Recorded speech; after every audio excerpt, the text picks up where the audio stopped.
everybody, welcome back to Kruse Control. It is October, everybody. It's October 2nd, 2024. Welcome to Kruse Control, the home of entertainment news. I am your host, as always, Brian Kruse. Welcome back, everybody. Happy hump day. And again, you know what I'm going to say?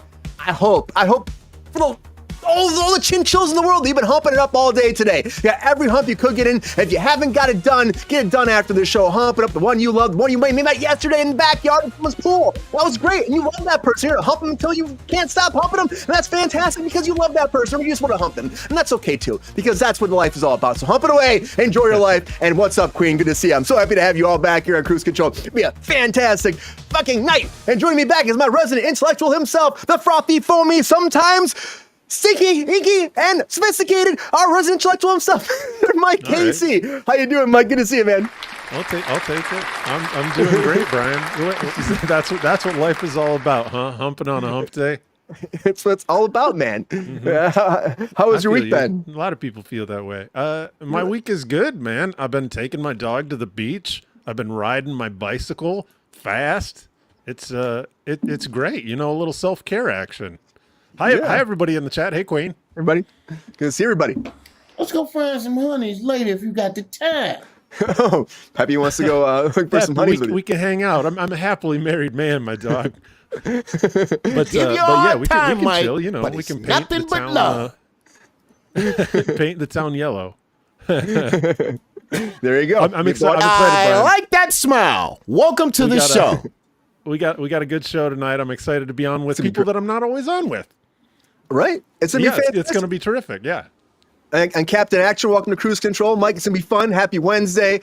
I hope you humped it up, too, in a good way. Happy to have you, man, as always. It's going to be fun. Going to be fun, Mike. Going to be fun. But we're not alone, Mike. As always, it is Wednesday. It is hump day. And helping us out in the chat, everybody, you know him, you love him, the Thirsty Daddies, DR Waters. How you doing, DR?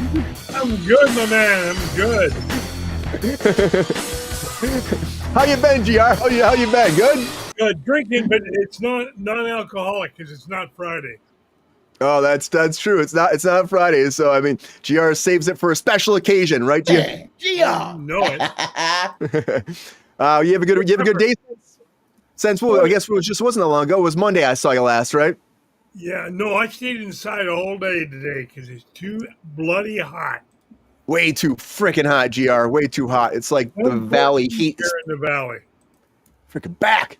It's not cool. It's not cool. It's brutal. It's insane. I don't like it, GR. I don't like it. But thank you for being here, bringing in the technical director stuff, helping us out in the chat, GR. Round of applause for GR. You're welcome, man. My pleasure. And of course, doing hot takes tonight too, GR. Right? Of course, right? You have to. I have to. You have to. We're good to see you, GR. It's going to be a fun show, but we're not alone on top of everybody. We got a big show for you tonight. I'm so excited about it because welcoming back to the program, everybody. She's usually on a Monday, but she's here on a Wednesday. I'm so excited. Artist, director, creator, everybody, you know her, you love her. Everybody, welcome back to Kruse Control. Miss Lexi Koval. Lexi, how are you doing? Welcome back to Kruse Control. It is I am here. Here to bring negativity. Negativity. Well, if you bring the negativity, there's somebody here. I don't like anything. You know I don't like any of this shit. There's some good gems you like, I would say, once in a while, right? See? That's because I have taste. That's very, very true. Very true. How you been, though, since I saw you last? My gems are tasteful. No. I have terrible taste. We all know that. I've been okay. I had to go to physical therapy on, was it Wednesday? Tuesday? Something like that. Yeah. I started that this week, so trying to put my hip back in. Oh, geez. Knock that hip out. Knock it back in. When you get old, you know, that's what happens. You start falling apart. You know, it's driving. It's my right hip. All that user is driving. Yeah, it's just starting to just wear out. So you gotta start doing things to wear it back up. And then I got pop that guy.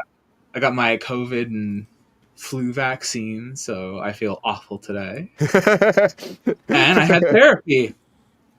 So it's been a great day so far, right? It's been amazing. We're going to have more fun tonight, Lexi. It's Wednesday. Happy to have you here on a hump day. It's going to be a humping day. It's going to be a hump day. But Lexi's bringing the negativity. If it's one thing we know, It's that we know I know humping. It's true. We've discussed that in length on a Monday before. But A little bit too much. Rachel's telling on you. I'm going to tell you, Lexi, you might be bringing the negativity, but there's somebody else here I'm happy to have here who will piss in the face of negativity himself, everybody. Welcome back to the show, everybody. The Nilk Master himself, Mr. Carter James. How you doing, Carter? Good to see you, man. Good to see you. Mike and man, it is great to be back. It's real to the max, phenomenal to the core. You've got the aura, my man, and the world wants more. Great to be back. So good to see you, Carter. How you been? I mean, look fantastic. How have you been up to the past 2 weeks? My good man, how much time do you have? No, but silliness aside, I know that's great because on this day, my band's album is available for pre-sale on all the streaming platforms you can think of. The band is Naked Lion, and the album is called The Low Dangling Fruit. And it'll be available, believe it or not, even on CDs starting October 23rd. You can actually get them at Target, Best Buy, Walmart, you name it. So it's kind of like a childhood dream come true if you think about it. It's really, really an awesome thing. So. Oh yeah, Carter. Physical media too. That's amazing. You got that out in CDs too. That's amazing. That's freaking crazy. That's great. Great timing. I'm so happy to have you here to talk about it. Because Oh shit, the Nilk Master. What up, dog? Can I get over there, ukulele? Peppy's excited to see you. Peppy's good to see you too. Yeah, Peppy, how you been? Yeah, well, you know, I'm smooth and debonair. There you go. He really is. Yeah, everybody check out Carter's music. I've listened to some of it on Spotify. I'm happy it's out. I can't wait to hear all of it. That's fantastic. For pre-order though, right? For pre-order. So Yep. then it'll be out. When's it actually come out then? October 23rd it'll be out. The Low Dangling Fruit, and the band's name once again is Naked Lion.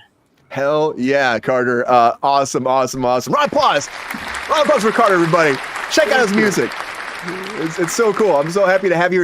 Great timing, too, to talk about this. So we'll all be pre-ordering it, and I have to get it. I can't wait to hear it. So congratulations, man. Congratulations. Happy to have you here. Happy to have you all here. It's Wednesday. It's always a fun time. We're smack dab in the middle of the week.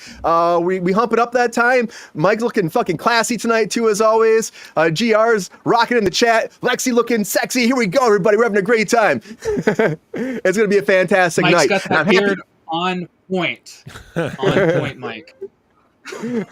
She always talks about your beard, Mike. That's a thing. I got at least one beard beard that's fan. on point. A beard that's on point is spectacular, you know? I do my best. Yeah, it doesn't always happen that way. It doesn't always happen. But thank you all for being here. Round of applause for Mike's beard. But there is more going on, everybody. So it doesn't matter, though, if it's a Monday, Wednesday, Friday, Saturday, Sunday, 8 days of the week, or Mike's beard's looking fucking sexy and sassy and sexy and sophisticated and all that shit. There's always one thing going down. That is, everybody, a lot of breaking news. Come on.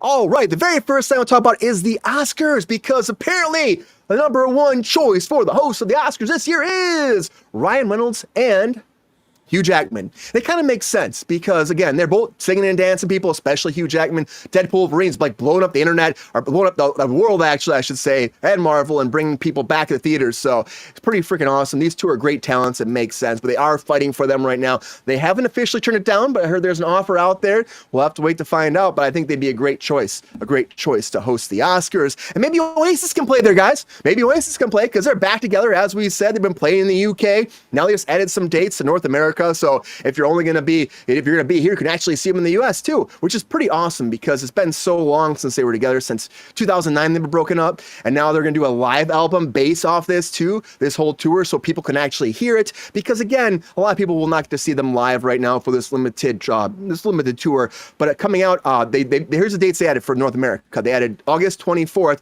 2025 in Chicago, August 28th in New Jersey, and then the 31st in LA, and then September 6th in New Mexico City. So we will be here. They will be here too. So I can't wait to see Wolverine and Deadpool. That Wolverine.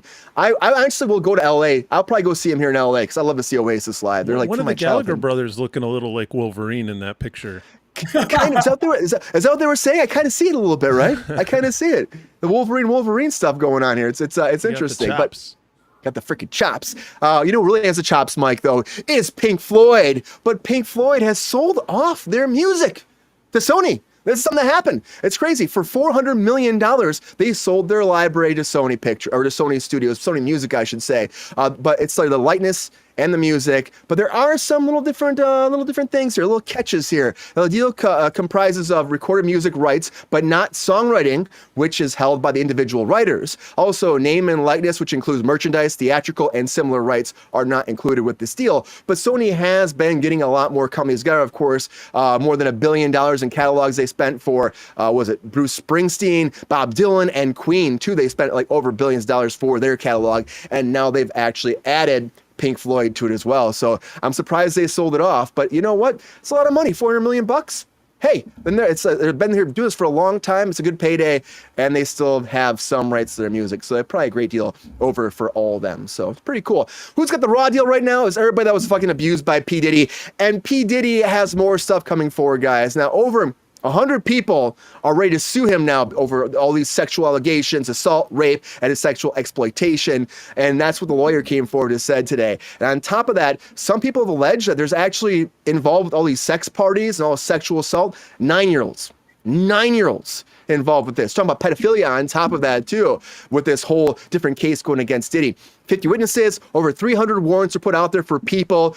He did it. I think he did. But he doesn't think he did it because he did say he's innocent. He said he's innocent. There will be no plea deal. He said that he's going to actually fight this whole thing in court of law. He's innocent. He's pleading not guilty, and he's going to fight this all the way through. People are kind of getting scared. Celebrities like the Kardashians have been at a bunch of parties. They actually were talking about how people are always naked at these parties on their show on Hulu. So that shit's damning. And also DiCaprio is trying to distance himself from Diddy quite a bit because he was at his parties a lot during the time he was doing Titanic when he was a younger actor. And so now he's trying to like push Children Queen, apparently 9-year-olds. 9-year-olds apparently a part of this whole thing right now. So there's a lot of fucking shit's coming out. I think this will be bigger than Weinstein, bigger than a lot of the trials we've had in like the past couple decades. I think it's gonna be pretty massive. So we're gonna find out where this goes, and we'll keep you updated. It's pretty freaking scary. He's kind of a fucking monster if you ask me, but Monster, everybody, is doing great over there on Netflix. Now, is it their best like numbers ever? No, but still 19.5 million people watch this from September 23rd to the 29th. A lot of people watch this. 12.3 over the first couple days, over the first weekend. But the thing is about this, that seems like a lot of numbers. Look at the first season of Monster, the first season with Evan Peters, the Dahmer series. They actually did, in their new, because they changed their matrix for the whole thing. Before, they would say it was 300 million views for Dahmer in this first week. But now based off this new premise, they have this new guidelines. It's actually around 33 million views for the first season. So it's pretty drastic. 19 for this, 33 for the first season, but still people are talking about this #1 TV show for like the past couple weeks. So it's pretty great for Ryan Murphy, I guess. And then, again, the Menendez brothers are trying to get out. There's this whole ongoing thing where they're trying to get out. So it's really brought it back up to the American people. So we'll see where that goes. But I gotta tell you, that's really huge. People are excited about that, but people are not excited about Hellboy. No, they're not. No, they're not. And I'm not. We saw the trailer, we watched on the show, and Hellboy the Crooked Man is not going to theaters. Not going to theaters. Yep. As much. I mean, October 8th, though, you can watch it digitally. It will come out. But they're just like, you know what, guys? This is not something meant for the big screen. And we saw the trailer. We know. Yeah, the Menendez brothers again. Yeah, we're not going to talk about them too much. We talked enough that one night. Talked way too much about Menendez brothers. But I would say that, again, Hellboy, this looks like a pile of garbage to me. Again, it sucks to the creators behind it.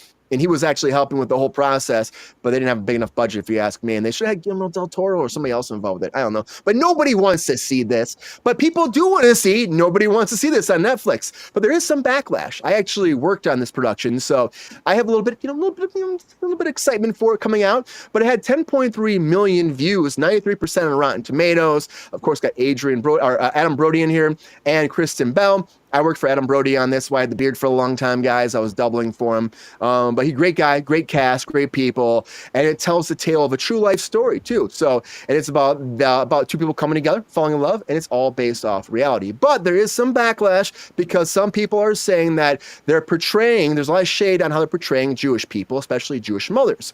They're saying that Jewish mothers are coming off controlling, marriage-hungry women who want to plan dinner parties and alienate anyone who doesn't share those same dreams. And so there's a little bit of backlash from the show. But honestly, come on, guys. It's It's TV. It's based off someone's actual mother and their story. They say that going into it. Leave it alone. And it's a fun project, and it already got picked up for a season 2. So, and Kristen Bell's a sweetheart. She really is a sweetheart. She bought everybody Ray-Ban sunglasses on the whole production. I mean, she's a freaking awesome person, amazing human being. So good for that. Don't talk shit about that, but don't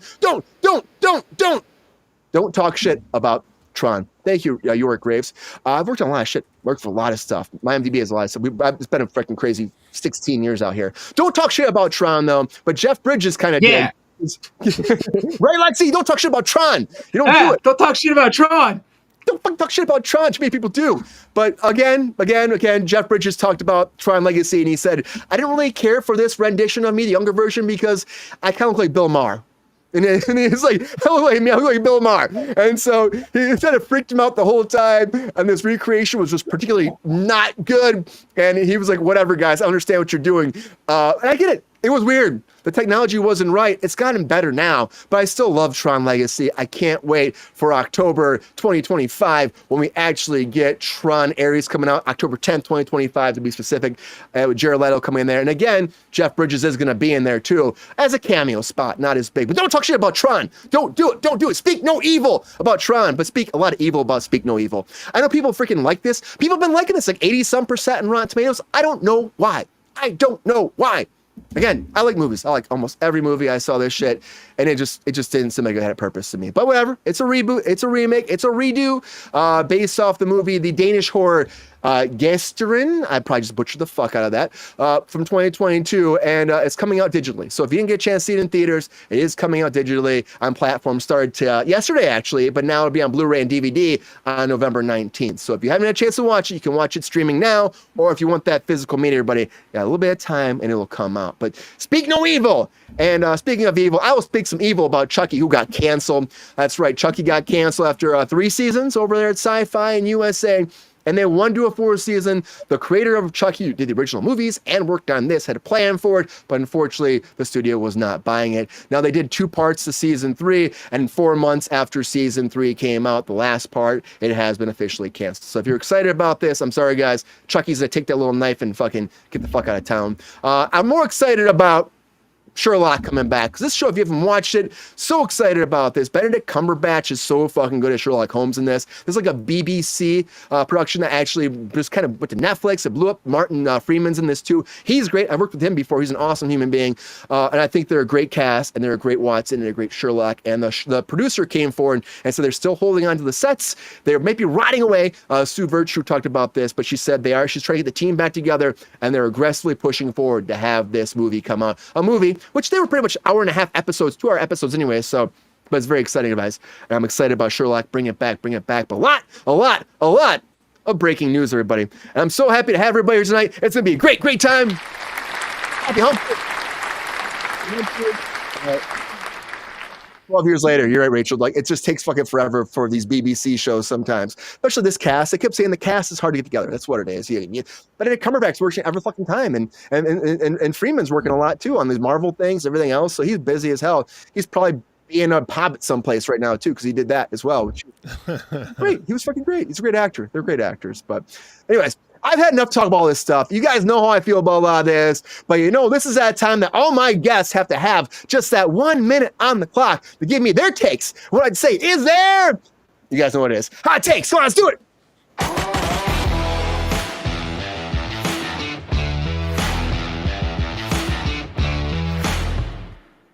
All right, now it's time for those hot takes. This is that time, put 1 minute on the clock, and all my guests get 1 minute to bring down all their hot takes on all the latest breaking news. Now that right now is, we got 11 topics tonight. Not crazy, not bad. They can make it 1 minute, 60 seconds. Can they beat that clock?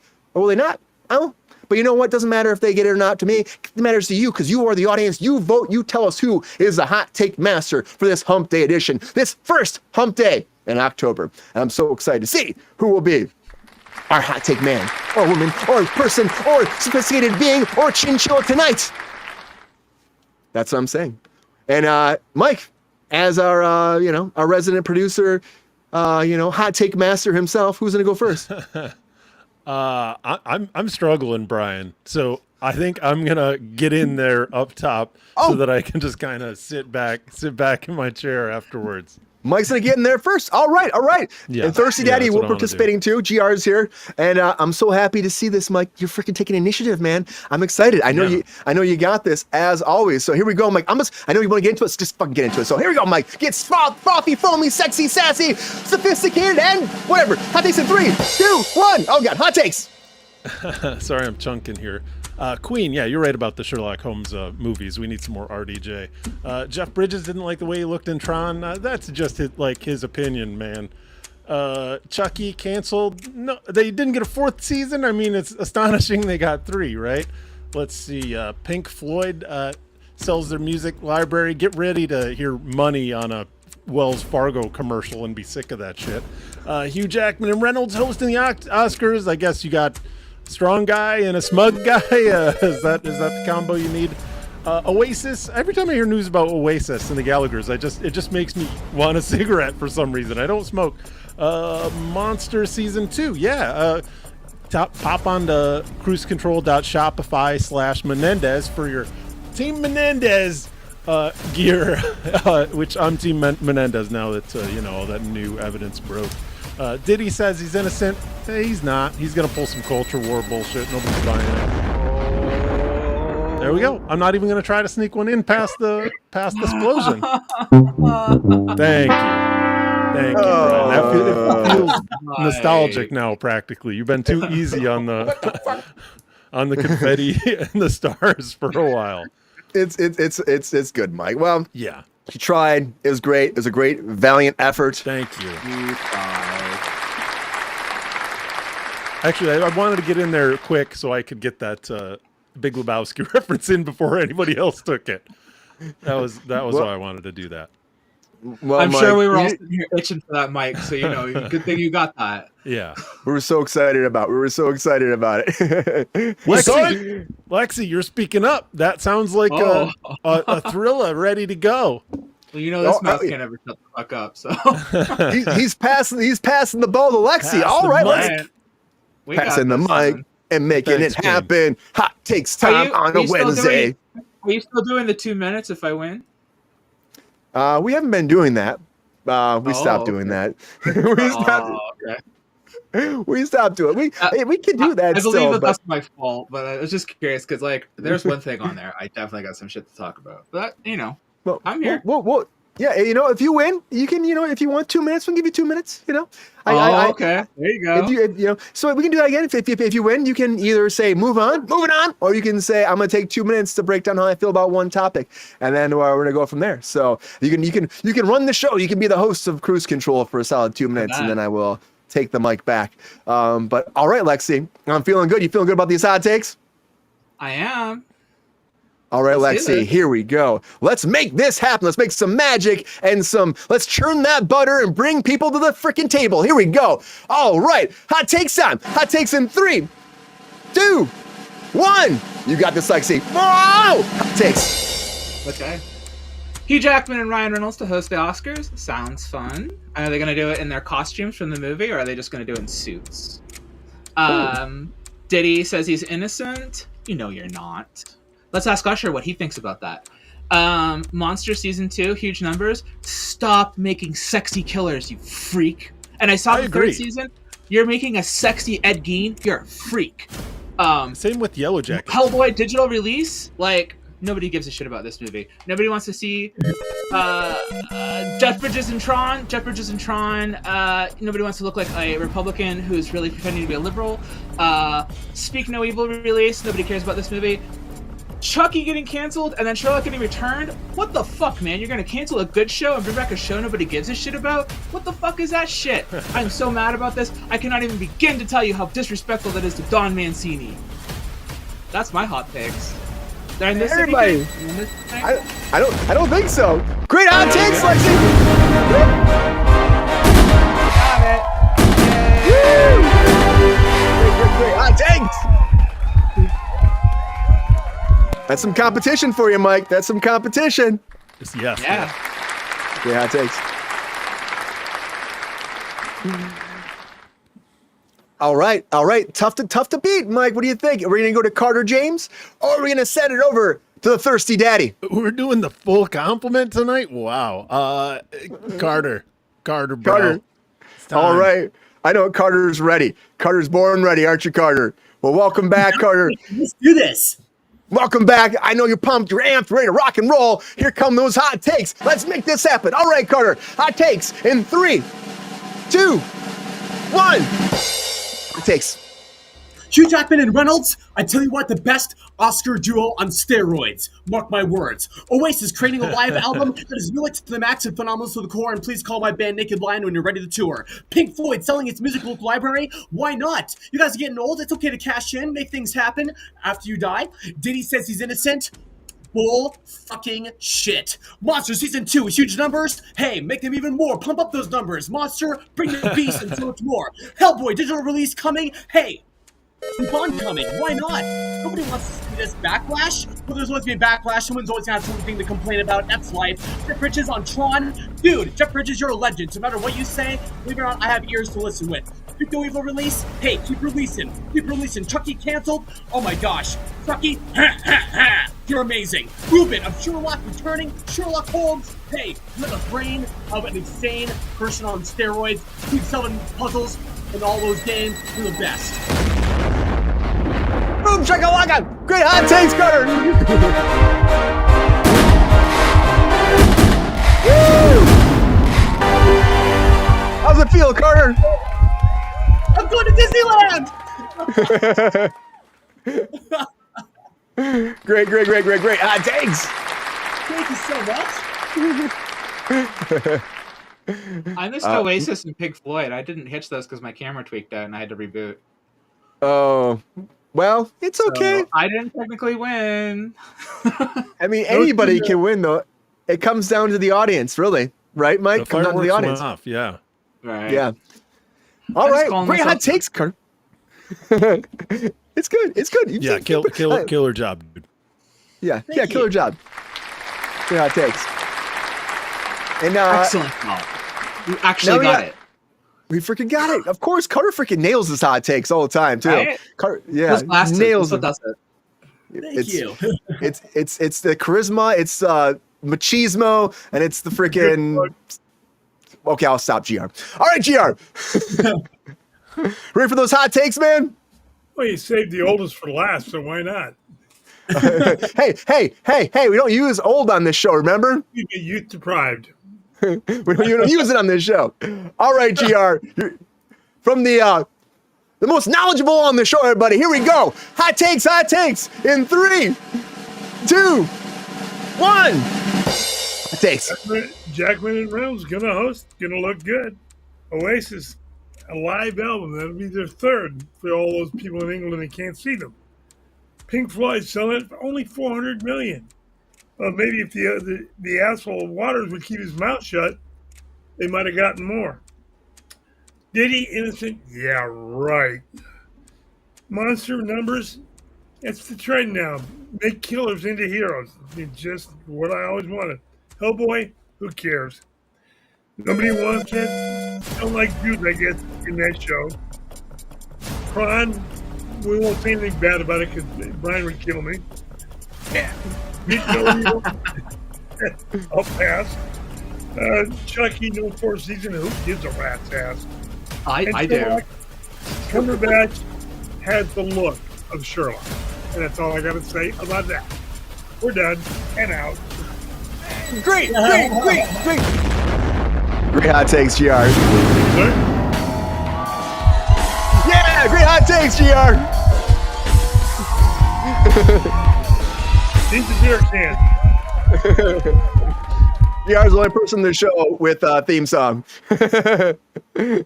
Great hot takes, GR. Great hot takes. But he has the best theme song. It's so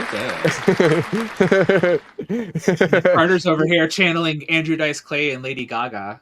I'll take it. Hey, look at these glasses. This is what my eyes would look like.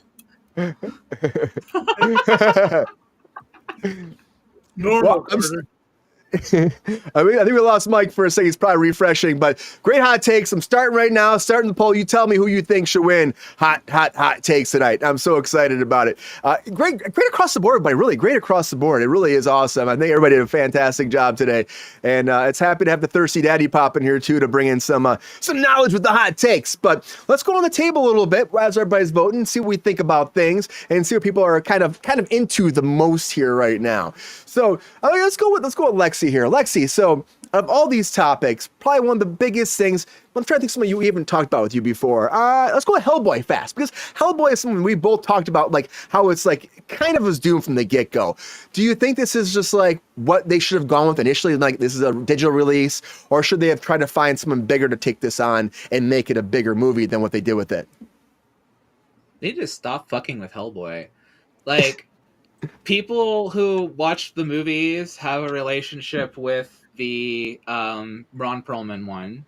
I don't like the Ron Perlman ones because I have a relationship with the comic books. They are not going to ever do the movies faithfully to the comics. They're never going to do the animated series that's going to be faithful to the comics, even though they had an animated series that started with, the Mike Mignola doing it. So if you're not going to, do Mike Mignola having involvement in it in a deeper way, and you're not going to, if you're familiar with Berserk, the Japanese comic series, Hellboy is America's Berserk. It's an incredibly deep and intellectual comic series that has layers and layers and layers of complexity. And so this is not a superhero film. It's actually a really deep, complicated story that requires multiple films, multiple TV series, at least 8 seasons of something. You know what I mean? Like, this is like 4 omnibuses that are like this thick. I mean, we're not talking a small story. And if you really want to do it justice, you really want to deep dive into everything about it, because it's incredibly complex. So every time you do this, you're really failing yourself by not just leave it to comics at this point, because you've tried the film that you got in the first few times. And you say, go back and get Del Toro. Del Toro visually captured some things, but he did not story-wise capture anything. He completely failed there. And I know what you were saying about animated. Animated would have been great. Yeah. I mean, if you ever want to see any of his stuff, he's done The Goon, and he did a short of Hellboy that was animated, and that was excellent. Those were both really good. So there's some animated content out there that Mike Mignola has personally done. But I mean, this is a comic that dates back to like the early 90s. So I mean, it's a long-standing, long-running series that he's had a personal hand on from start to finish. It's one of those series that a creator has personally been involved with from start to finish, and I feel like you need that creator involved. So if the creator's not involved, then what are you doing? And like, I don't know. They keep saying, "Well, we're going to make these closer to the comics," and they're not. They're never going. And they're not going to do it. And then, so like as I said before, you already have a relationship with the Ron Perlman films. The Ron Perlman films had a lot of success. I may not like them, but I can't deny the success of those films. I can't deny the money that came in. Yeah, you do. So you don't have a relationship with the comic, so that's fair. You know what I mean? Yeah. And that's what I'm saying. Like, as long as you have that, then what are you going to want from a new film? You're going to want Ron Perlman, and I'm going to want the comic. So neither of us are going to want. It's never going to be happy. No one's going to be happy. And then on top of that, you have how much? It was like no budget. Like, you can't do a Hellboy without a budget. You just can't do it unless you animate it. Right? Yeah. And then even then, you need a certain degree of budget. Yeah. Cheap nowadays with the computers and stuff. But I think the real disappointment is that they fucked over Don Mancini and took his show away from the greatest TV show ever made, because it perfectly followed Chucky. Why do you do that? Why do you do that? That's what I'm really upset about. I was so upset when I saw that in the stuff today. I was like, oh my God, they're canceling my show? That's what I'm more upset. We'll give maybe some more time to talk about that Chucky show. I didn't realize that. I never even knew. I mean, 3 seasons it did? So I'm fucking upset. That show was amazing. And let me tell you, the LGBTQ inclusion in that show, oh my God, so good. Chucky is the only character who is like genuinely like, I have a transgender son. I don't give a shit.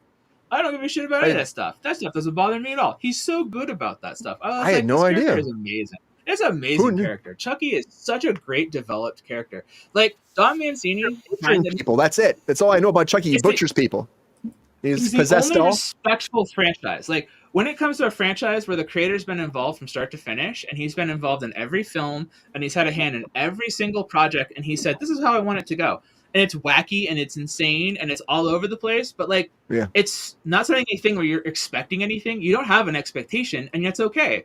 And everything that's happened in any one of those films has carried over to every single film. So whatever seed of Chucky, that carried. I was like, oh my god, I can't believe the seed of Chucky. The seed of Chucky. Everything is canon. Every stupid thing that is Redman being there is canon. Jennifer Tilly being there is canon. It's all canon. You know what I mean? It's original creator. That's what it is, though, right? It's original creator, so that's why. But then eventually, the doll version of Tilly takes over Jennifer Tilly's real body. In the series, and then the actress Jennifer Tilly is playing. It's so good. It's so fucking. It's like the best like double take of the character. I mean, Jennifer Tilly's inclusion in it is like some of the best shit ever. And that I can tell how passionate you are, Alexi. I'm sorry it's going away. If you're a fan of Chucky, I'm like, sorry. That's like you should be so happy for this. That was the best thing. He blew up the White House. I'm like, it's great. That's a lot.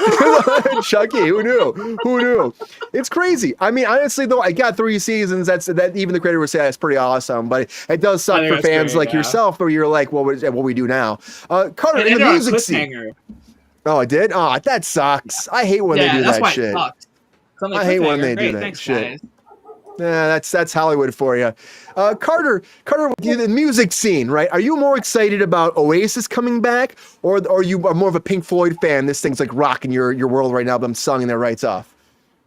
Now, I'm really excited about both because I grew up with Pink Floyd because my dad introduced me to them. When he introduced me to the Dark Side of the Moon and then The Wall, I was hooked as a young kid. Oasis, I got into later on between like 2011, 2012, and I was really blown away by their song Champagne Supernova. I mean, after I heard that song, yeah, I was like, okay, I like these guys. I may not like their attitudes, but I respect what they have done for music because they've influenced hundreds of thousands of groups.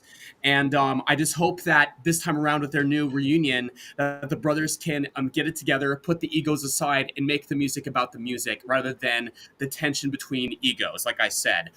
Pink Floyd, doing what they're doing now, I can understand why perhaps it would ruffle a couple of feathers, maybe for some people, especially for the diehard fans. But I think at the same time, they're doing what they want to do. And that's their business. I think that David Gilmour, Roger Waters, Nick Mason, even Syd Barrett.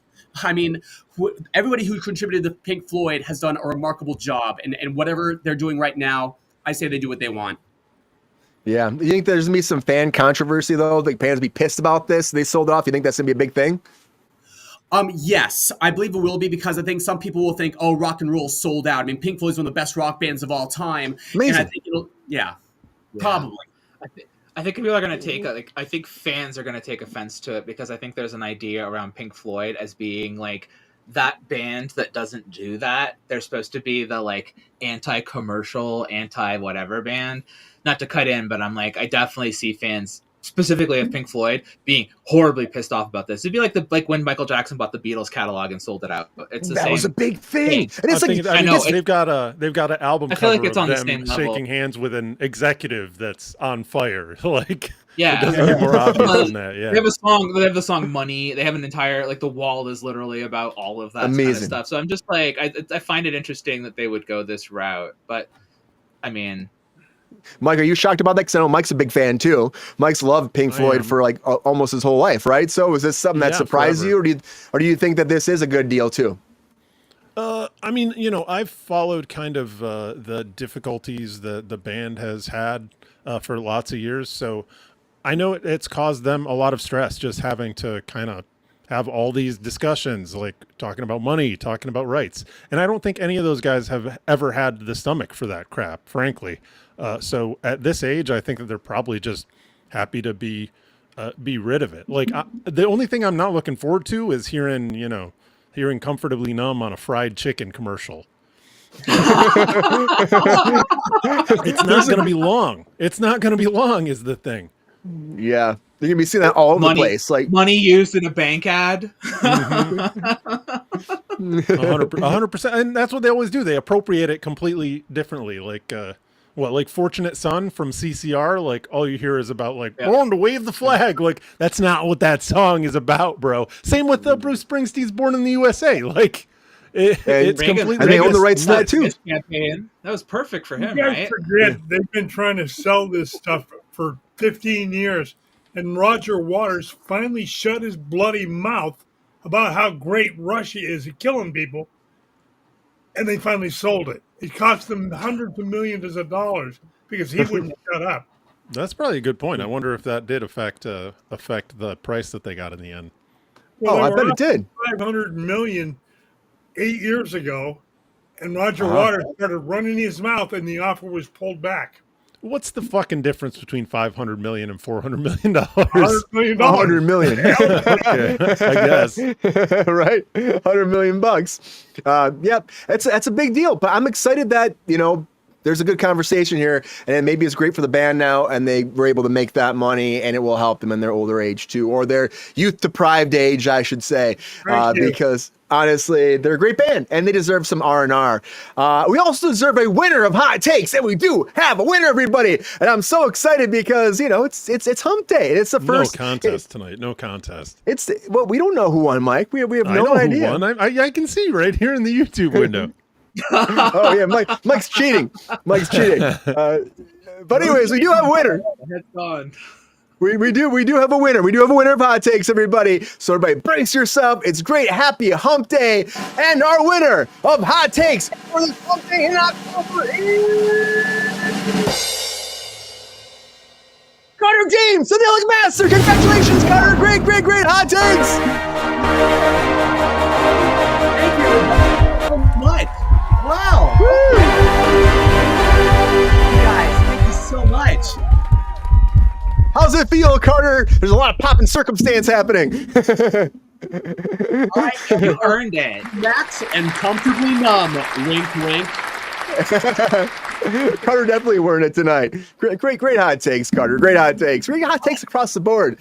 I can give Carter that then. Carter, do you want 2 minutes to talk about anything in the breaking news, or should we just move on to something else? Well, the great news is that this show is not about me. So I say we carry on positively on this amazing show. It's Nilic time. All right, Carter agrees. I agree. Good job, Carter. Yes, I'm so proud of you, man. Great hot takes for everybody, and thank you all for voting out there for the hot takes. All 248 of you out there that are voting is fucking fantastic. You're here. But before we move on to our next segment, Peppy has something to say about the show, because Peppy sometimes jumps in here and he has one little thing here and there to talk about. So Peppy, take it away for a second before we move on.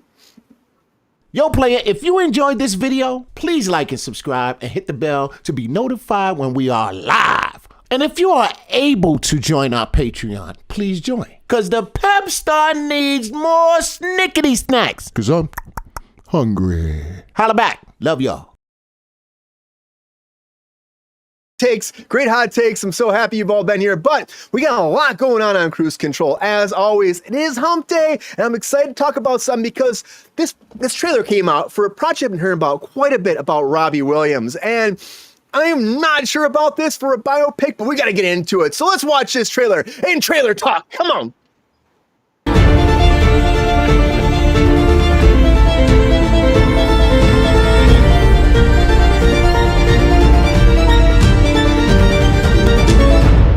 So Better Man is coming, everybody. Better Man, the biopic about Robbie Williams. Paramount's releasing this. The first trailer came out for this musical biopic. I had a friend that actually saw this already, and she was telling me, she's like, I have no idea what I saw. She's like, I had no idea what was happening. But the idea is, instead of Robbie Williams, there's a monkey portraying him the whole time. So, I mean, you're like, well, who's Robbie Williams? Robbie Williams is a pretty big pop artist, from British pop singer. So they have a CGI monkey telling his whole story. Michael Gracie, the director of The Great Showman, actually directed this on top of that too. And Better Man's based on his true story of his meteoric rise, dramatic fall, and remarkable resurgence of British pop superstar Robbie Williams. And it's one of the, they call him one of the greats of all time over there, over the UK. But honestly, I remember when that one album that came out, and it was one of his first albums, and it was, we were talking about before the show actually, what was the name of that show? Rock the something, Lexi?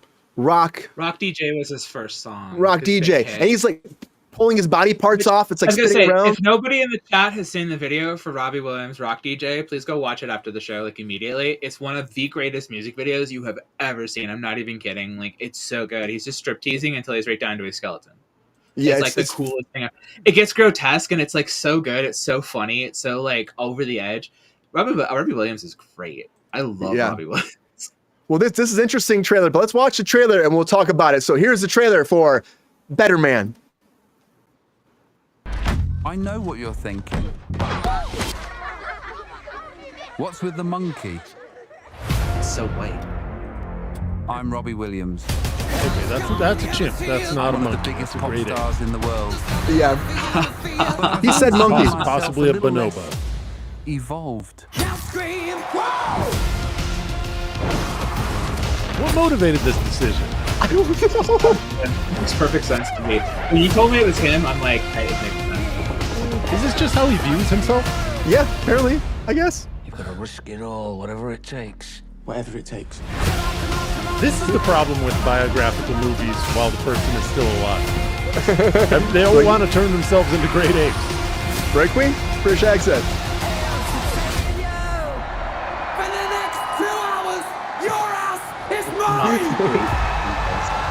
This looks amazing. Does Robbie Williams do drugs? Oh, of course. GR. He's a rock star.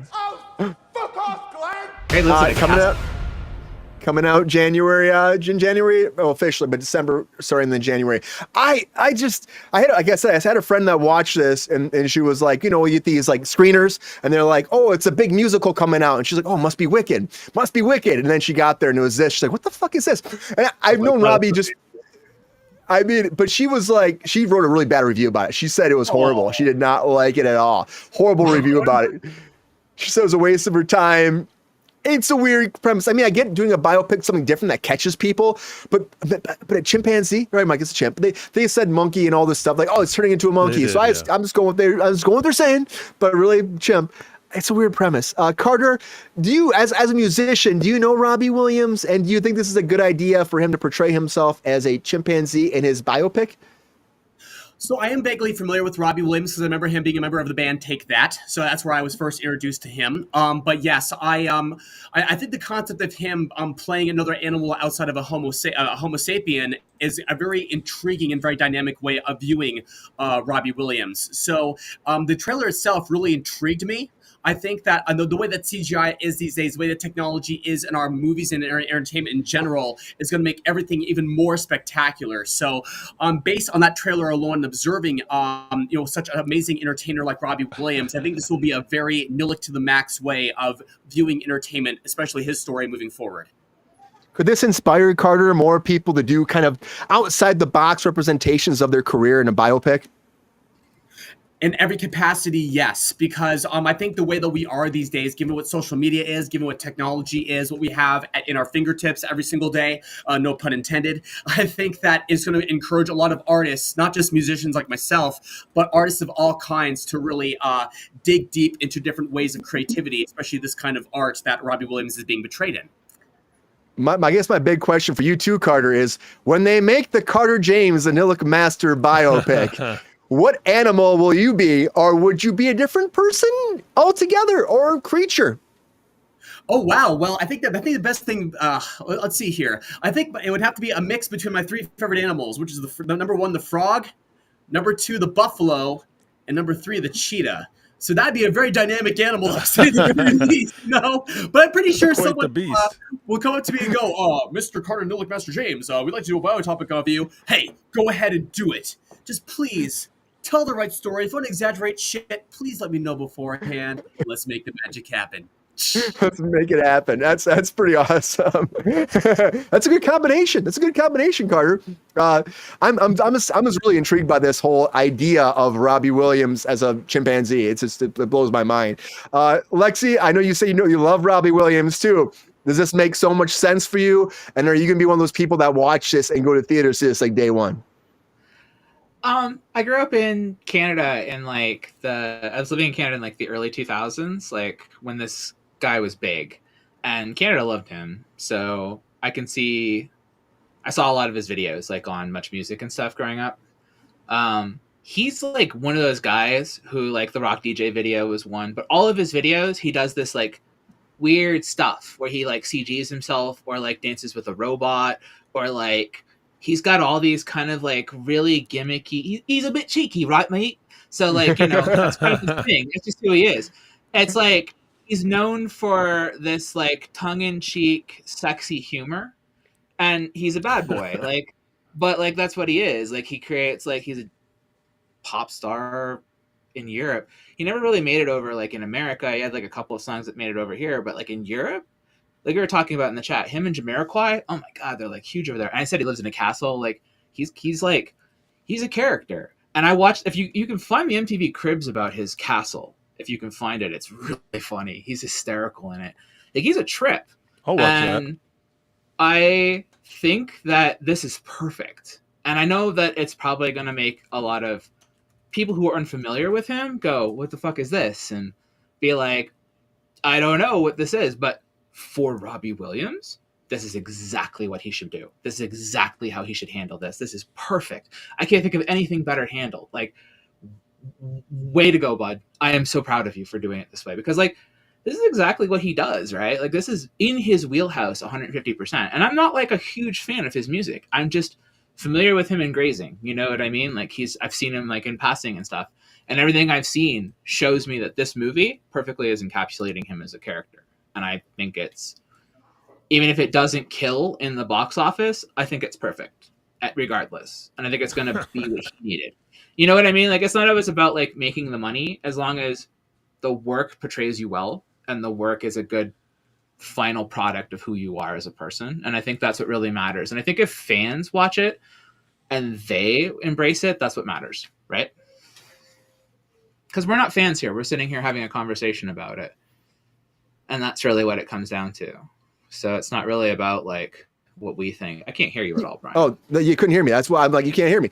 People were talking about this all over the place, you know? And the thing is, it's bringing conversation to something that, again, Robbie Williams, like people are like, who's this? But it's interesting. It's intriguing. And I think it does lure people in to watch this, and it might open up the floodgates. Queen said something like, she said, why weren't everybody monkeys or chimpanzees? Do you think that would have been something better? That takes the dynamic away, because it takes away from the fact that, like I said before, Robbie Williams, if you study his music videos, his catalog of work, he is known for portraying himself, CG especially, and a lot of bad CG too, because I mean, we're talking like early 2000s and stuff. So even the wonky CG of the monkey doesn't even bother me. I'm like, that looks like Robbie Williams shit. It's all that wonky CG. Like he's been doing this since like 99, 2000. Like he's literally like been using like first generation CG for so much of his work that wonky wobbly quality to a lot of his videos and stuff remains there to me. And I'm just like, okay, like I've always like checked out his videos specifically. Like that's always been one thing with me. I'm like, oh, Robbie Williams video, I'll watch that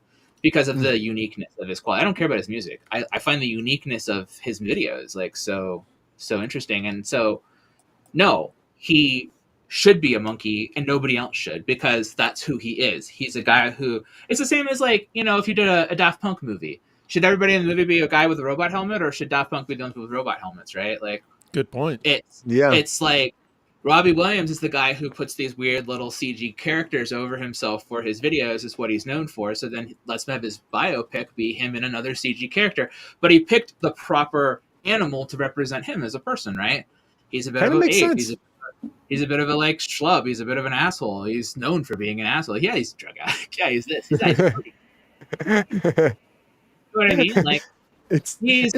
But it's his reputation. But I also know he's not like a terrible person. Like I that's one thing about him. Like I've never heard like people he's, like, love him. Horrible. Yeah. So it's like Robbie's not the worst person to get this. And I'm like, I hope that the fans are happy. And that's what I care about more than this one in particular. I'm like, I don't care what anybody else thinks. I'm like, and I don't even care how bad the CG is. I think this is one of those few examples where I'm like, this is somebody who made something for people who care about him. And if people are into him, they're gonna understand what he's done. They'll understand exactly what he's doing here. Like, and you're right, I saw that trailer in 2 seconds, and I was like, "Oh, the Rock DJ guy, this is perfect." You know what I mean? As soon as you showed it to me. As soon as I saw it, I was like, "Is this Rock?" That's what I thought. Is this that? Because I remember like being in high school. I think it was when that album came out and that commercial video came out, I should say. And I was like, "This is very interesting. It's weird. It's different. It's intriguing, and it's like really he's just getting into something." That song was catchy as shit too, which I loved a lot. And I think that he brings a lot of good talent forward. I was just shocked. I mean, I get it because he is out there chimpanzee, but I feel like people are gonna be like, "What the fuck is this?" Good. I don't know why Americans don't listen to Europop. Europop same. is fucking Yeah. so Same. good. Give me some Okay, Eurovision. That early 2000s, that Kylie Minogue, and like yeah. fucking Bobby Williams, that was like such a killer fucking era. For Carter's like, music. yes. Like, all day, man. Even like It's some great. like S Club 7 and shit wasn't even all that. I remember bad. S Some of Club that shit had 7. some bangers, yeah, like all day. Yeah. Mike, how about this? Is this rock your DJ when you saw this? Are you excited about the chimpanzee version of Robbie coming to the big screen soon? Lexi said that Robbie is known to be a cool guy. I'm thinking, if you cast yourself as a chimpanzee in a movie about you know, you're probably not a real type A personality. You got to be somewhat chill. You know, I get it. I'm totally on board with this. Like, why not is the main question, right? I think that you can see enough from that trailer as to how this is going to play out. He reminds me of Robin Thicke, too, for some reason, who I think had more success Robin Thicke in Europe. wishes he was that cool. Totally, 100%. But what I think comes across in the trailer is this is not a joke. They are playing all of this completely straight. There's going to be zero winks to the camera. There's going to be zero cheeky nods, jokes, no Cornelius references, no Dr. Zaius, no Zira, no Charlton Heston. It's just going to be Robbie Williams with a little furrier. Yeah, and that's good, right, Mike? That's something. You think that's something that would change how people would do biopics, though, too? I don't think it will change how people do biopics, but I do think that it will open up the door for us to. I mean, I was being glib before when I said, "Does this guy do drugs?" I mean, you know, he's from he was pounding kilos of ecstasy in the early 2000s, I'm sure.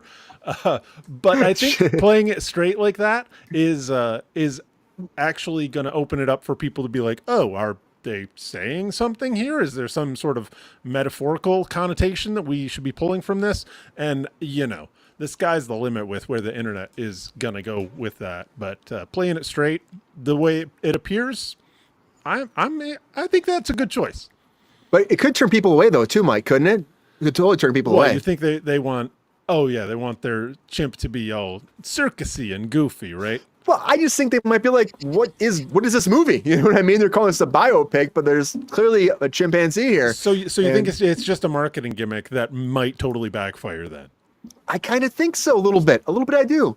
Like, I don't know. Like I said, again, I know that there was that screening. You're going to pull in some younger viewers with this, though, don't you think? Do you think it'll backfire here, but not in Europe? Like, do you think the European numbers will fucking kill it? And then, like, in America, we'll be like, what is this? Because we don't even know the guy. So, like, do you think maybe they'll get it, but we won't? Like, because, like, that's a good perspective. Thought, you know? It's tough to see how it's going to play out, honestly. It's really, because it's unprecedented. Yeah. Because the same thing with Jamiroquai, like when you talked about Jamiroquai, if they made a movie about Jamiroquai, that wouldn't do all that well here. We'd be like, hey, the guy from the 90s who had that sliding room video. And it's like, yeah, but like that guy's been making hits from the past 30 plus years, and he's one of the biggest stars in Europe. So like if they made a movie about him there, it would kill, but not here. It's like America's its own unique, like that's one thing that people don't realize is that we're kind of our own island, like our own isolated, we really don't. We take movies from other countries and go, oh no, we have to make it for us. We don't just take the movie. Whereas the rest of the world will just take the movie from another country and watch it, or they'll just ingest the music from another country and watch it and or ingest it or whatever. We're the only country that really takes things from other places and makes our own version of it for our audiences, because we seem to think like our audiences speak no evil. Other countries. Just happen. Speak no evil. Squid Games is the biggest show ever on Netflix by far. We're really accepting of Korean content. Which we like Japanese content. Well, they've got an incredible Hollywood outfit there. They're the only ones that There's give us certain a run things. for our money. We have little things we latch onto, but how much German content do we watch? How much Except for French content? How much French content do we watch? Because personally, I watch tons of French content, but I have to go out of my way to find it, right? Like I'm not sitting here going, oh, I can go just find French content all day. I'm like, I have to work to find it. So it's not that's my favorite kind of content to watch. I watch French films all the time. French animation is like my bread and butter. And that's because I grew up in Canada. That's how it goes. Carter, before we move on here, I just want to say, do you think, Carter, that there could be some backlash? Do you think it could bomb here in the United States because it's just so different? You know what?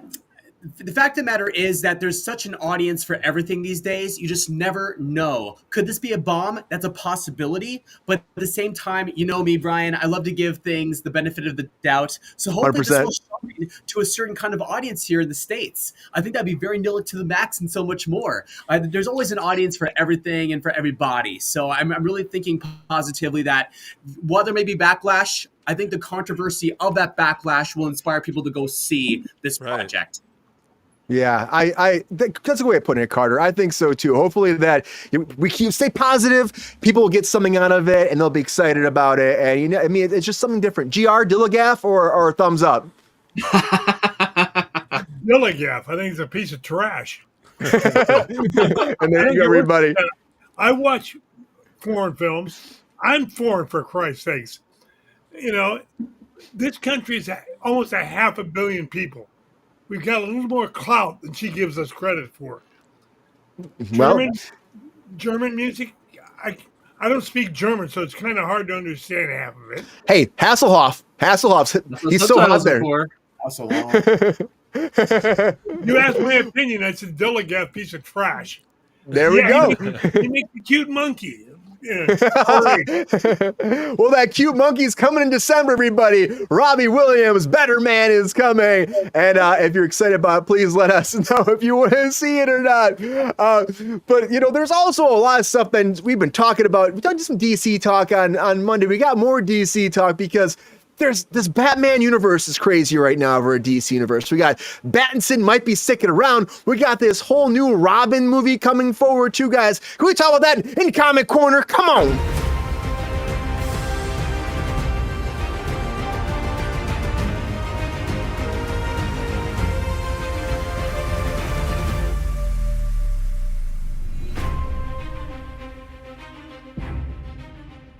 No one hassles the Hoff, 100%. No one hassles the Hoff. So David Zaslav came forward, and I guess because it's taking so long for James Gunn to establish his DCU, he's been putting some pressure on, being like, let's make, behind the scenes, we keep hearing, let's make Pattinson, I call him, the main Batman moving forward. Of course, the next Batman comes out in 2026, and he says at that point, maybe we can establish him because the Penguin's doing so great, which makes sense. And their idea that they're doing more spin-offs, they just announced the Bane and Deathstroke movie we talked about on Monday under this whole Batman universe. So maybe the idea would be Pattinson would be the person to move forward. I just don't think it's going to happen because I think Robert Pattinson won't sign on for all these movies. He wouldn't even be in the Penguin movie, so I mean, or the TV show. So I think to get him to do all these movies and be part of the Justice League and all that, it's not going to happen. But I understand what Zaslav wants because, again, he's a numbers guy. He's the big guy at the top. And if he puts the pressure on, maybe James Gunn would have to cave to it because, again, he's James Gunn's boss. So at the end of the day, if he wants to do it, it's going to happen. But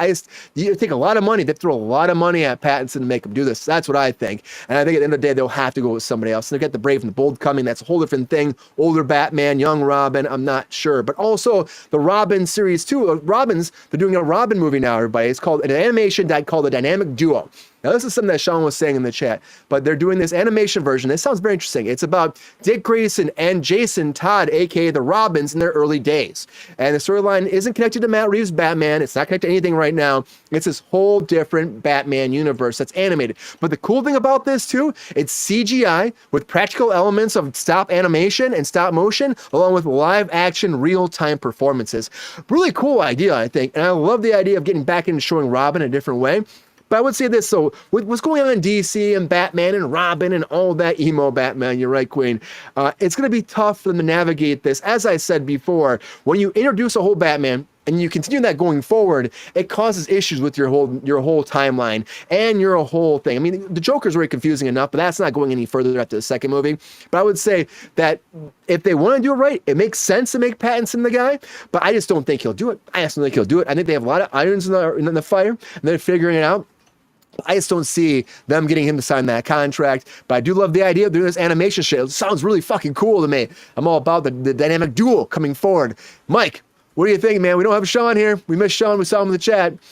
Do you think that Pattinson can be paid enough money to be the Batman for the next generation? Oh, well, that's the question. I mean, it's tough to turn down that kind of a job, just because it really kind of cements your legacy and it tells you he's been kind of flirting on the edge of the A-list. I don't know. Is Pattinson's A-list? He's not like A+. He's not stellar stratosphere quite yet. He's not. He's close. But I you know, he kind of he fancies himself a bit of an artist, right? He likes to act for the sake of acting. He's into the art. What was the Lighthouse, right? Like getting hammered with the Green Goblin. That's his kind of vibe. So I don't know. I can see him actually being swayed depending on what the scripts that they bring to him, what the ideas of the arc that they want. Because frankly, I think that Robert Pattinson is a terrific actor. And it's interesting because I think that in his Batman movie, we kind of saw a more subdued, a detective Batman. But I think if we gave him a couple more movies, I honestly can see him really chomping his teeth into the role and branching out and getting a little bit more exciting. I feel Uric, he was a little wimpy, like, so maybe he'd have an opportunity. You know, DC has juice, like Marvel has juice. They'll pump him full of juice, get 80 pounds of muscle on the guy. He'll start gritting his teeth and talking low, and he's going to be breaking Bane's back over his knee before you know it. I don't know if I buy that, Mike. I don't know if I buy it, but maybe they don't have those Marvel steroids over there at DC yet. They don't have those Marvel juice. They got to work on that. But what about this dynamic duo thing too? You got two Robins, stop motion, live action. It's a big combination, big effort. It sounds really cool, right? Do you think that could be a big hit? And with that, maybe does that make sense to not tie that into something? I don't know. I was looking up this animation house to see what it is that they do. It's weird. It's some crazy Roger Rabbit shit, and I can't imagine how a Batman or a Robin story would fit into the style of animation that I've seen from them. So am I excited? Yeah, it looks like something I've never seen before. I have no idea where they're going with it, and that intrigues me.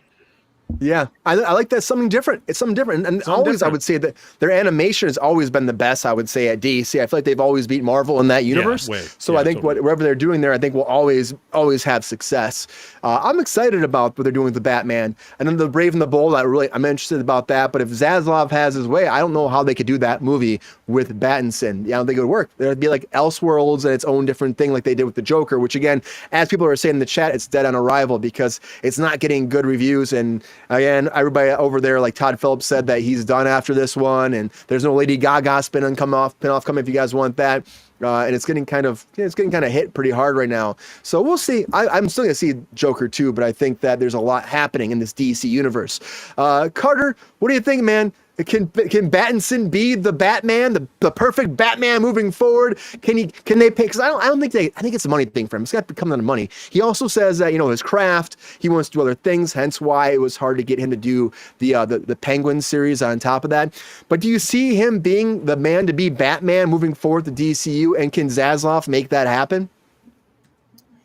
Yes and no, and the reasons being is because he's a very polarizing guy anyway. Ooh, the kid from Twilight, Glitter Boy. I think that's also one thing. I think some people might not think he's masculine enough. I think some people might compare him to like perhaps Val Kilmer from the 1995 Batman Forever, perhaps. Like a Batman with no personality. But and of course he always gets the emo Batman stereotype as well. I'm not saying that he's a bad Batman, but do I believe he's the best Batman of all time? In my opinion, no. But I'm always the guy trying to give someone the benefit of the doubt. And if Robert Pattinson, like I said, if he was to add some size to his body, get in the gym, hit it hard, and maybe take something that isn't natural, I'm pretty sure he could be he could give all his haters the benefit of the doubt and really shine as a phenomenal caped crusader. He might be able to, but Carter, are you surprised because James Gunn didn't make him right off the bat the Batman? They let this move forward, this whole franchise, and we're still gonna recast Batman. Does that make sense? Do you think that was a mistake on James Gunn's part? I wouldn't say it was a mistake, but I would say it was something that was very intriguing and very peculiar. So, that casting, like when initially for me, it was very like, huh, that guy? Wow, the kid from Twilight. Okay, this is interesting. But hey, if he can do it, he can do it. So myself, who cosplays the Riddler, Yeah, you do. I'm putting a call out right now. If this series ever needs a Riddler, let me know. Cutter's the best Riddler. Oh my God, your Riddler's so fucking great, man. Your Riddler's so fucking great. Okay, before we move on, the dynamic duo, right? You just see that too. So a stop animation, live action, big combination, big ambitious project. It sounds like. Can Robin succeed on the big screen without Batman? No, that is a head scratcher, Brian. And the reason is because everyone knows Robin as the sidekick. So there isn't a lot of room, I think, for some people for a sidekick to thrive like in a Batman or a Captain America or a Wolverine-ish role. But once again, if someone can get creative enough to make Robin really shine as big as Batman or any kind of DC hero, if not more, hey, bring it on. Let's see what the public thinks as well. Yeah, I'm intrigued by it, man. I think they've been trying to make stuff like this happen, and they're trying to go and do more ambitious projects, I think, at DC that we haven't seen before. So, like, I'm down for new stuff like this. And I do miss Robin, and I think Robin's going to be popping up more and more and more and more and more. Like, come on, guys, give us some, Dick Grayson. Let's do this shit. I love Nightwing, too. So if we get Nightwing in there, I'm all about that. Let's see. Okay, Batman. I love in the Adam West movie. He's like, holy anti-shark repellent bat spray Batman. It's like, it's like, what the fuck are you saying right now?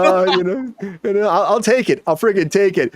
Lexi, what do you think about this? So, okay, so, there's a lot of comparison about Pattinson. Of course, Twilight always comes up. He has branched off to do more dramatic stuff too. Again, he has that new movie coming out. What was that? I can't remember that movie. We just talked about like last week.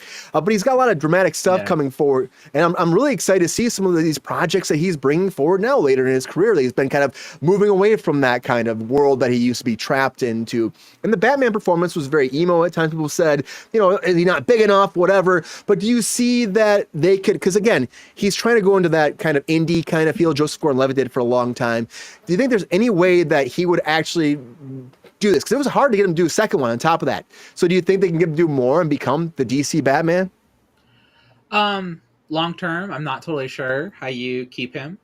But I can say this. I'm genuinely shocked that people don't like Pattinson as an actor and that they keep using Twilight as an issue. It's like, what about Kristen Stewart? She was in Twilight too, and she was absolutely miserable in those films, and she's had a wonderful career, and everybody respects her and is really into her. And I have to say, Kristen Stewart has really shocked me. I mean, if you watch Underwater, that's one of the best female lead performances in an action film I've ever seen in my entire life. You don't want to like either one of them. It's the fact that they're good that makes you have to just respect it. They are both incredibly talented actors, and they deserve respect. It's not even just you don't want to. It's okay, they both clearly didn't want to be there when they did Twilight, and that very clearly comes across in their performances. Those are terrible films. They're terribly done. They're terribly put together, and the people were clearly there for a paycheck. If it's a foot in the door, like all of us are trying to do, then it was a foot in the door. But what's a shame is that the foot in the door really hurt Pattinson. And it's scary for Pattinson to want to take on a Batman when you know the history of Keaton, when you know the history of the Batman moniker, when you know the history of taking on a superhero moniker in general, and knowing how much that shit can typecast you and trap you in your career when you want to be an actor. Look at what it did to Keaton's career. Look how much Keaton suffered. Why did he make Birdman? Birdman was him bitching and whining about the fact that he was typecast as, Batman for the rest of his life, and then he didn't get to have the career that he wanted to have. So it's do you want to be locked into something? I mean, it's the same with Daniel Radcliffe didn't want to be Harry Potter forever. Yeah. When he got out of Harry Potter, he said, I'm only going to do the kind of acting that I want because I have the money for it. Look at somebody like Elijah Wood. Elijah Wood and both of those people are some of the best actors I've ever seen in my entire life because they've had the money and time to focus on their craft and do projects that make them happy and can continue focusing on their acting. And with that, they're amazing actors. Pattinson is one of the best modern actors to come out. I don't know why we're investing in fucking Charlemagne over here when we have Pattinson. Right. Everybody fucking loves him. Dead serious. Charlemagne is a fucking wet noodle. He has very little talent. I think this what's this movie? He's playing Bob Dylan right now. He looks excellent in that. I think that's going to be the first time I'm going to look at him and go, "Wow, you're great." But compare him to Pattinson and the career of Pattinson's like indie films, like we talked about The Lighthouse. We talked about a bunch of stuff. Pattinson's a phenomenal actor. Phenomenal. What's that one with the elephant? Was the elephants? Was it like where it was? Water for Elephants. Beautiful film. Like, and then on top of that, like, I don't understand Batman fans. I don't understand superhero fans. I have been a Batman fan my entire life. I love Batman too. I don't like when you want to make a Batman movie. I don't like when you want to borrow from somebody like what's his name? The guy who did The Dark Knight. Christopher Nolan? Not the director of the comics. Frank Miller. Frank Miller. Yeah. Don't borrow from Frank Miller to make a Batman film. He's very violent, and he's not making a proper Batman movie that's palatable for everybody. I think that's a very unique Batman story, and I love that story. It's one of my favorite Batman stories. But I think if you're going to do either you make a separate film, which the animated films were excellent for that, or it's good casting. They should, I don't know what, but like that's not what you use as your basis for your all-round Batman film. Batman is a detective. He's a human being. Yep. And he's a dude with money who's investing in gear to go out and fight things for, the death of his family. At the end of the day, I think that what's important is that he's got a little bit of tech, but not too much tech. That he does detective work, because at the end of the day, Batman is a detective. And I think that somewhere along the lines, when he started working with the JLA and all this kind of shit throughout the years, we lost the fact that he's a detective. In the original Batman, the animated series, he is a detective. 100%. They did. I got to get back in there. It's time. I got to rewatch that series. So it's just like, when you see here, and even the new one that just came out, the Cape Crusader, pure detective. It's very much like the 50s detective stuff. So he's just a detective that wears a costume. And I think that the Pattinson Batman film was a gorgeous film. I think it perfectly encapsulated all of these aspects of Batman. Little bit of tech, not too much tech. A little bit fantastic, but not too much fantastic. All very grounded in reality without going too far outside of being grounded in reality. I loved his car. I thought his car was perfect. The car was cool. Everything in that movie was flawless, other than like I don't know what you people want. Like when I looked at that, I'm like, I don't know what any of you want. I don't know what fans want. I don't know what they're bitching about. I don't know what their complaints are, because at the end of the day, he was an excellent Bruce Wayne. He's a perfect Bruce Wayne. He's exactly what you want from a Bruce Wayne, because you want your Bruce Wayne to have that gentleness and that normalness. When he's, I just felt like he was the same. I feel like he was the same. Like he was like moody in both roles. What is Bruce Wayne? It's the same discussion I have with everybody. What is Bruce Wayne? Bruce Wayne is a millionaire playboy who is posing as a millionaire playboy. That is his persona. He needs to go out in supercars and be swarmy and kind of like standoffish, right?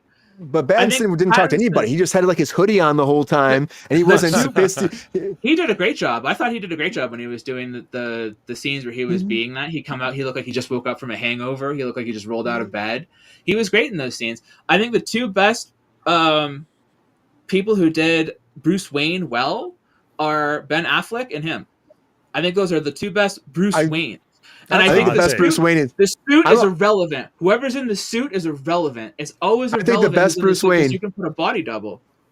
Best Bruce Wayne is George Clooney. I'm going to say that. Best Bruce Wayne.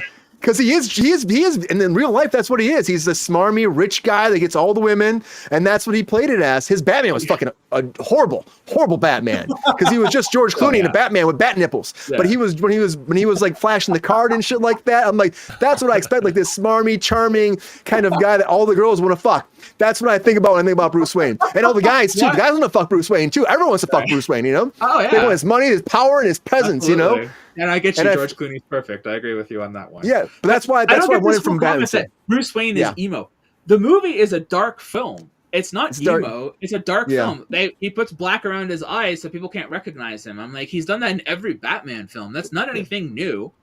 Like, I just the think, way- though, honestly, we can't what are get your him. He's not complaints? going to do more. He's not going to do But, more. like, He'll do a I second don't movie and think be done, he'll I do think. more, but I would love to see him do more because I do genuinely think that he is the best Batman I've seen recently. And this Penguin TV series, by the way, It's fucking so great. good. So It's good. so the fucking first good. episode, oh my god! Yeah. it's First episode excellent. was good. It's You can't really even good. tell that's The bad Colin credit Firth. card. It's amazing. York, yeah, the bad credit card. Never leave home without it. But I would say this: it's going to be tough to get him to do more, and that's what I think. At the end of the day, it's going to be tough to get him to sign that contract because of what you're saying, Lexi. Is he is doing all this independent stuff? He is branching in this whole new world. He is trying to not to be this, A-list actor that just does all these big blockbusters. And he got sucked into this first one. I think it was a money thing, maybe, or maybe it was a cool opportunity for him because his Batman's fucking Batman. But he didn't. It was hard to get him to do a second one. So and he wouldn't do the TV show, The Penguin. So to get him to do like the DC Batman, I think it's gonna be pretty tough. And I think the fans do want the big beefy guy like Carter's saying. They want to see that fucking they want to see the guy that's. I don't know why people think that he's lean. He is lean. He's a ninja. Well, he's got ninja training. Get him on the not a get him on the beefy dude. juice. Get him some milkshakes. He'll beef up. But what I honestly would really like to see? I'd like to see this director do like a Robin film, but like done with slow pacing that goes back and forth between now and like when he's a kid and that kind of thing, and get a proper, not a focus on Batman, but a focus on how he becomes Robin. That's done like, you know what I mean? Like with exposition where you go like, you start with Robin and then you go back to how do we get here? And you go back and forth. I think that could be really done well with this director in this setting and this area. Matt Reeves does a great job. He's fucking a great director. And his storytelling's great. Really into Robin. I collected Robin's like only comic I ever collected as a kid growing up, and I actually got into Teen Titans specifically because Robin heads them. Yeah, and he's great. Like Grayson specifically, as Grayson's my favorite Robin. I got into Nightwing. Actually, I got into the Outsiders because he started leading them for a while. So like, I'm really into Robin, like a lot. It's like my favorite character for some fucking reason. I don't know why.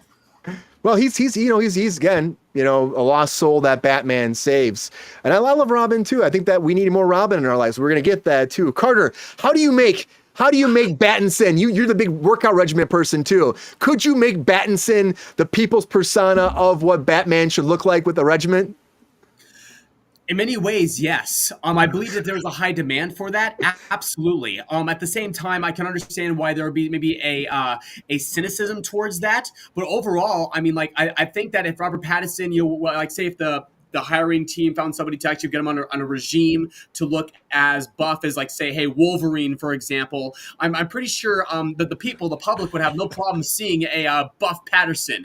I could be wrong, but it's to each their own, and I think that the creative team will do what they want with the Batman. Yeah. May I ask a question? Isn't he supposed to be like? Isn't this supposed to be the starter Batman? Isn't this supposed to be when he's at his youngest? Yes, that right now. Too, Batman thickens as he ages. You know what I mean? Like I'm just saying, like if he's the younger Batman, men tend to do. Right. But I mean, like, he bulks up and like develops more muscles. Like he hasn't dealt with Bane yet. He hasn't had his spine broken yet. He hasn't had any of those like major things that happened to him that cause him to bulk up either. He's at the start of his career.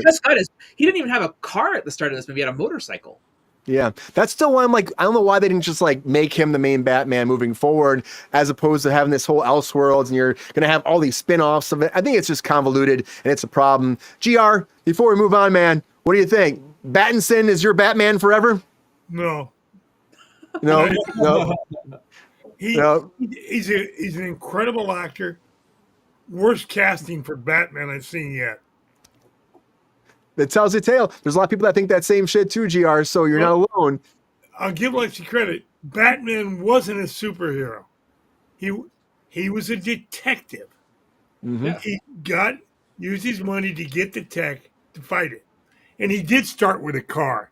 Read the comic books. You're not old enough to have seen the comic book. No. I mean, in the movie, he doesn't start with a car. Like in the Pattinson film, I'm saying like he's building the car in the movie, and that he unleashed the car halfway through the film because he finishes making it halfway through the film. That's what I mean. Like the movie was supposed to be like the Batman because the Batman is supposed to be the starting point of the Batman story. Well, I'm telling you, in the comic books, he never had a motorcycle until years later. Right. The bat cycle comes in and the bat the plane. original and Batman car, wasn't it like a bat boat? Wasn't it? It It was started a Hornet, with wasn't it? Car. The original's a Hornet, is it not? It's a Hornet fastback. I think it is a Hornet. Yeah, I think it is a Hornet. Hornet fastback because he's got the weird Batman like thing on the front of it, but it's Cool basically fucking a Hornet. car. So yeah, Cool fucking car. The old Batmobile's sweet. Like I said, Lexi, unfortunately, I was reading the comic books 30 years before you were born. Yorks with the GR. I would say this though, Pattinson right now is doing the Batman too. That's all we got. We got this Robin movie coming too. That's gonna be cool. And I think Zaslav is just anxious because there's so much shit with Robert Downey Jr. coming out now and all these big movements at Marvel that he wants to get some stuff out there. And the pace isn't fast enough for him. But don't fuck this up, Zaslav, like they have before, because it could be big problems. Maybe let's get someone big and talented to do it, because you know who's back? You know who could be Batman maybe? Maybe Daniel Day-Lewis, because Daniel Day-Lewis is coming back, everybody, to acting. And that leads me to our featured story of the night.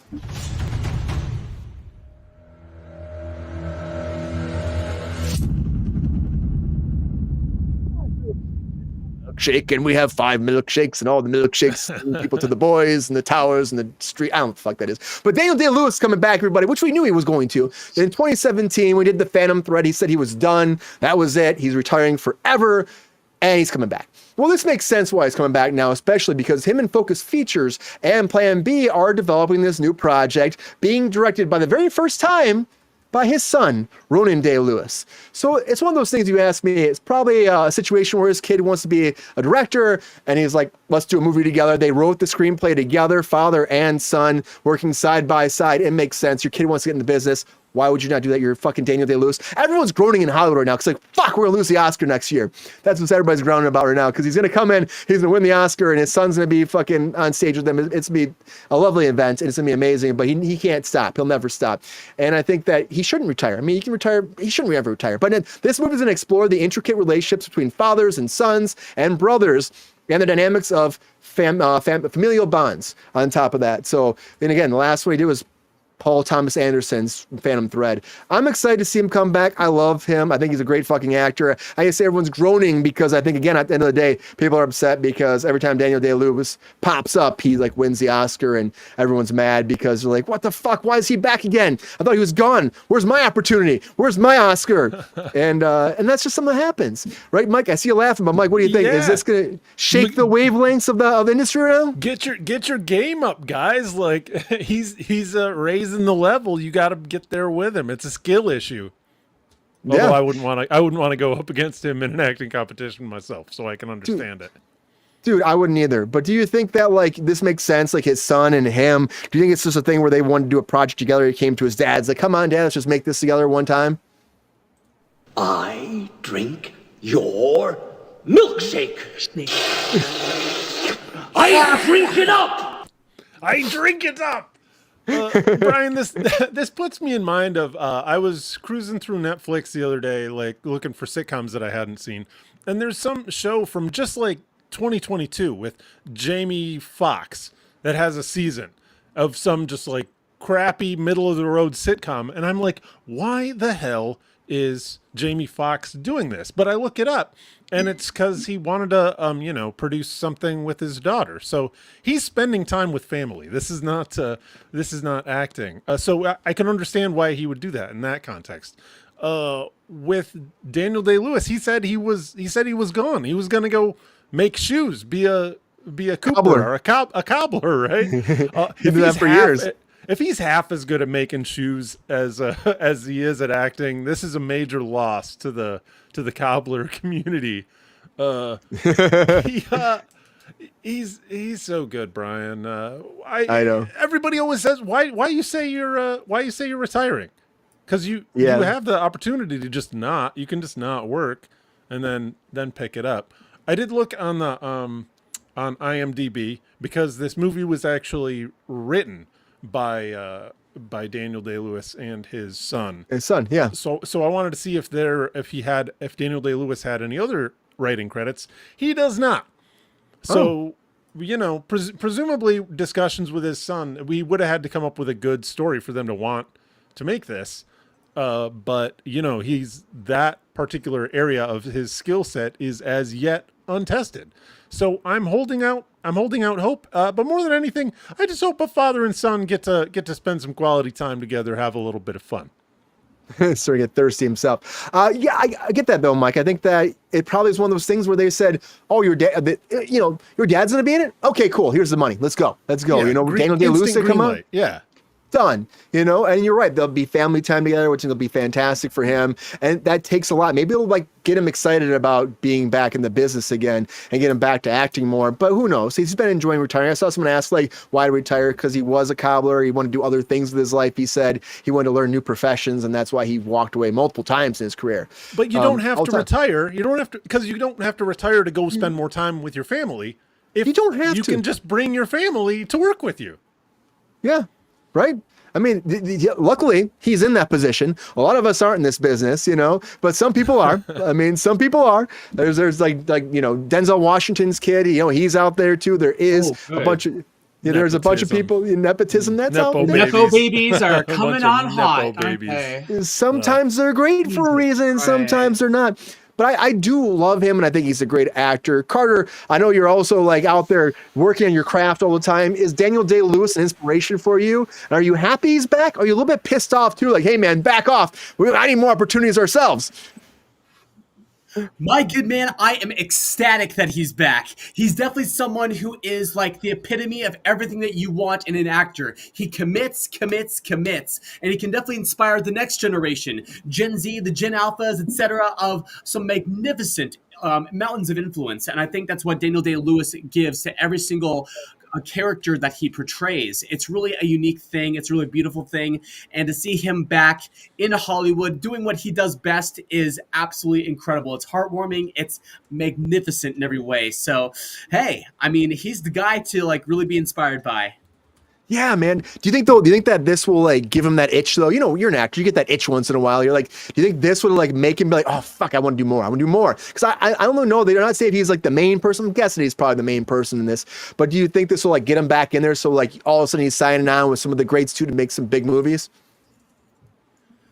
Knowing Daniel Day-Lewis's track record, you never know. But looking at and observing the characters that you put up on the screen, it's like, wow. I mean, look at what he has done. The people he's played, the My Left Foot character, Lincoln, etc. I mean, wow. I mean, just what a dynamic actor. Just what a phenomenal range. So if you're looking for, that's right, kids, if you're looking for influence from a great actor, Daniel Day-Lewis is the one you want to look up. Don't just Google him, Wikipedia him, IMDb him, etc. You will not be disappointed. Gangs in New York is another great one too, Captain Action. I think, the thing is like there might be some people that don't really know who he is because like Phantom Thread didn't do that well. And I think that at that point, he still was fantastic in it, but I think that he kind of trickled off. There might be like a new generation for Daniel Day-Lewis to actually, help and influence and maybe help people like Timothy Chalamet make it a little bit better. I'm not trying to hate on Timothy Chalamet. Not trying to hate on him. He just gets all the roles in Hollywood. Don't worry. I'm not trying to hate on him. I'm excited. I'm excited he's coming back. That's just I'm excited. Lexi, are you excited, or do you think again that he should have stayed retired? All actors say they're going to retire, but they don't most of the time. He's one of those people that actually seem like he might. But do you think that this is a good thing he's coming back to Hollywood, or are people going to be a little upset about it? Is Daniel Day-Lewis one of like the greatest actors? Like, absolutely. He's iconic. He has a long listing catalog of phenomenal works. Gen Z and Gen Alpha in particular don't give a fuck. They're not going to watch his movies. They're not going to watch any of these movies because they don't watch movies. They don't watch these movies because we don't market these movies to them, because they don't watch movies in the theater. They don't participate in that. Hollywood hasn't figured out how to market to them. So Daniel Day-Lewis coming back, this is excitement for the boomers and the millennials who are excited, who grew up with him. That's all that's excitement for. This is a Nepo baby film, and he's making a movie with his kid, and he's coming back to make a movie with his kid. So he's not coming back to work with a big director who's respectable, who has popped out some quality piece of film that they've gone, hey man, you'd be really good for this. And he's like, okay, I will come back for this. He's helping his kid out. 50-50 on this will be good or not. But we know that it will immediately be better and sell better because Daddy's involved. He's in it. Plain and simple. Yeah. And that's immediately going to pump and sell this film no matter what. It immediately right off the bat, just to an older crowd, because we're all familiar with him. We're all sitting here right now having a conversation with him. Zac Efron is an incredibly talented character actor. Why are we not investing in him? Pattinson is a phenomenal actor. Why are we not investing in him? Why are we sitting here and then going, you know what, we should invest in this, and what you should come out of retirement? You went and chose to retire a long time ago, and the system has moved on quite a bit without you. And if you want to come back, there's always going to be a place for you, because Hollywood will always have a place for Daniel Day-Lewis. Just the same He'll way always have a for seat at the table. any major actor. Just like when Jet Li decided he wanted to retire, I'm like, oh, never mind. Just like when every actor says, oh, I'm going to retire, oh, never mind, because that's what they do. Whenever they retire and then they like start helping their kids or any of this kind of shit, they just can come back whenever they want. I don't think anybody needs to be scared about Daniel Day-Lewis coming in and thumping the Academy Awards and winning. But I mean, if he does, it wouldn't surprise me, because the awards are rigged. So I don't think anybody like sits and watches those and thinks that those awards are like legitimate. It's the same as the Grammys. Grammys are the most bullshit award ceremony I've ever seen in my entire life. Nobody actually listens to that, right? Like, nobody thinks Britney Spears deserves 1 billion Grammys for the work that she didn't do, right? Like, are you fucking kidding? Like, none of that I know music Eminem was is talking Grammy shit about award-winning it. music. Like, it's not actually good music. Real talented musicians. Like, the fact that Santana won their first Grammy for doing a song with Matchbox 20 says a lot about the Grammys, right? That does say a lot about the Grammys. I mean, I have a lot to say about that, and I don't think that the Oscars It's are a any business. different. Come on. Exactly. Yeah, it's a it is. business. And so It's also like giving people props once in a while. They wait a long time sometimes, and they're it's like, oh, let's give you props now. You've been in the business for a long time, so here's some props. You know, Why I are think we- Daniel Day-Lewis. It's hard to why are ignore we so him. negligent of all these talented younger actors who came up, who are in there like They haven't earned their way yet, Lexi. they have earned their haven't way. earned- Who the fuck hasn't earned their way out of these? Some of these people are like in their 30s now. Some of these people are like in their 20s. Zac Efron's phenomenal. He is one of the greatest modern character actors I've ever seen. His ability to adapt to a role is phenomenal. He is just as good as Daniel Day-Lewis as far as I'm concerned. You let him grow and develop his craft? How is he not?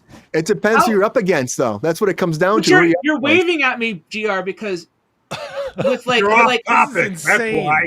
I'm not off topic. We're talking about We got back a anything character. that has nothing to do with Daniel Day-Lewis and his comeback. That's you ranting about a character actor you like.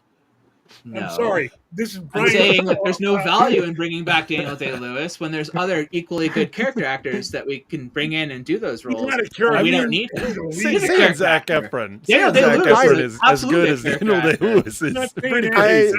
Isn't I a gotta good say, actor. This is about I- Dan. I like Zac Efron. I like Daniel Day-Lewis. Give I him a just think that chance. yeah, give other people a chance. Always, young actors should get opportunities for the Oscar. And I That's what think I'm that saying. someone comes in though. I'm not sitting here saying that Zac Efron is Daniel Day-Lewis.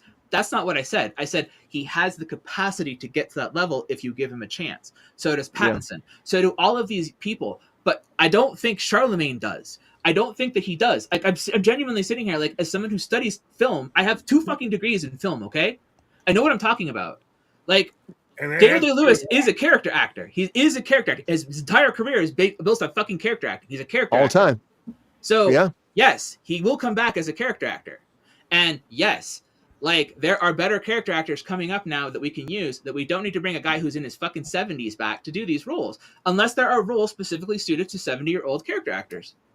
And that's the point that I'm saying. There's be people out there like that, Lexi, that say like we have other people that are on the rise. They have opportunity. Daniel Day-Lewis shouldn't come in here and steal the Oscar for like no reason. But I think every time he comes, he brings a fucking solid performance that the Academy goes, well, how do we not give it to Daniel Day-Lewis? And then But people they say the suffer. same thing about all of Other Christopher Nolan's films too, and they're not all that fucking good either. So here we are. I still love Nolan. I know you hate Nolan. I love Nolan. I can't stand Christopher Nolan. He's a fucking I know. terrible director. I love him. I love him so much. Don't mess with Nolan. Don't mess with Nolan. Carter, as an actor though, too, do you agree with like what Lexi's saying? Is that there's other actors that could have opportunity that don't have opportunity because Daniel Day comes back? Once again, that's debatable. I'm just optimistic for the fact that Daniel Day-Lewis is back in the spotlight in this way. Yes, there are some fantastic actors like Zac Efron. Of course, I believe that he's very, very talented. I have an amazing admiration for him after the High School Musical. I think that Robert Pattinson is actually fantastic as well. I do believe that he has a magnificent range. Everybody that we've mentioned throughout this the show so far, they're all phenomenal. They're all dynamic in their own ways. So there's always time for for the politics of it, but there's also a time to really respect and admire the individuals themselves who have dedicated their lives to their crafts and to this energy and to entertainment in general. So, fuck yeah, Carter. I agree with you too. It's God, all these actors have so much opportunity and they're great and their crafts are growing. And Daniel Day-Lewis has only been a person that's kind of like set the stage for this too, for people to have this opportunity and showcase what we can actually do out there, and we can be fucking great and show people that you can be amazing in different roles all the time, the same character all the time. I just had a thought, Brian, which is that wasn't Daniel Day-Lewis's assistant was one of the actors from Succession, right? The eldest son. Yeah, I can't remember the actor's name. But yeah, he was Daniel Day-Lewis's assistant. So and he became an incredible actor and artist. Yeah. So I'm wondering maybe being under the Daniel Day-Lewis wing will provide the lift that this project needs to get off the ground. And it's funny you say that, because I remember I started watching Succession just recently, and I was like, I saw that guy. I'm like, something Irons. Sorry, not Jeremy Irons, but there's an Irons. Who is it? Sorry, but I was like, oh, where'd this guy come from? That makes sense. He was in the business through Daniel Day, and he found his way in, and he's had an acting opportunity. It's amazing. That happens. Jeremy Strong. That's who it is. Yeah. Well, nobody is Daniel Day-Lewis at the end of the day, I think, and he's that kind of person that's always going to come in there and fuck shit up. For everybody's always like, we're against Daniel Day-Lewis. Oh, fuck, we're against Daniel Day-Lewis. All the actors, if they beat him, they're like, I fucking beat Daniel Day-Lewis? What the fuck, guys? How the fuck it happened? Oh, God damn, fuck, us! It makes you feel good about yourself as an actor, I think, if you beat him for an Oscar. That's all I'm going to say. But he's coming back. I guarantee what you're saying, Mike. And Lexi and Carter, it's going to only make some kind of big presence in this film. And it's going to make people watch it, put the eyeballs on it, because people want to see him back on the screen, and he's back after so long. And it's only going to help his son make his star meter rise up on IMDb. And I'm interested. I'm like, oh, young director, but you know what? I'll check it out. Young directors are great. And you got Daniel Day-Lewis. Maybe some of that talent trickled into his pores. And now he's going to throw on the screen. We're going to love it so much and be excited about this movie. Maybe. Or it could be a bomb. Nepo babies. So fucking sick of them. They're not going anywhere. Anywhere. They certainly are. They're taking over, aren't they? I got to say, though, Daniel Day is back. And then that's that. And that's that. Anyways, everybody, thanks for being here at Kruse Control. As always, we appreciate you. Happy hump day. Hope you had a great time, as always. We appreciate you on the chat. We got 243 people still there. Thank you.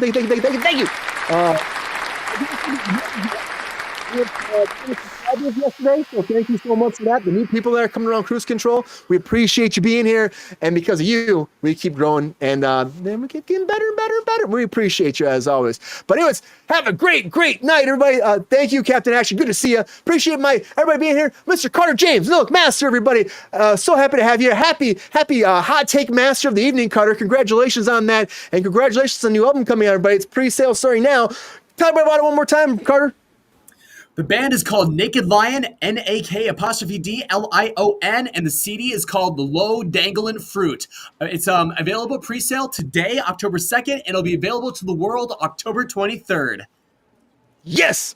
Can't wait. We'll have to have a listening party on Kruse Control or something here. We'll have to do something after hours and put it out there for you, Carter. That'd be really cool. I'm always happy to have you here, Carter. Great energy. We love having you here. Great human being. Appreciate you. Round of applause, everybody, for Carter. Appreciate you, Carter. Great hot takes tonight, as always.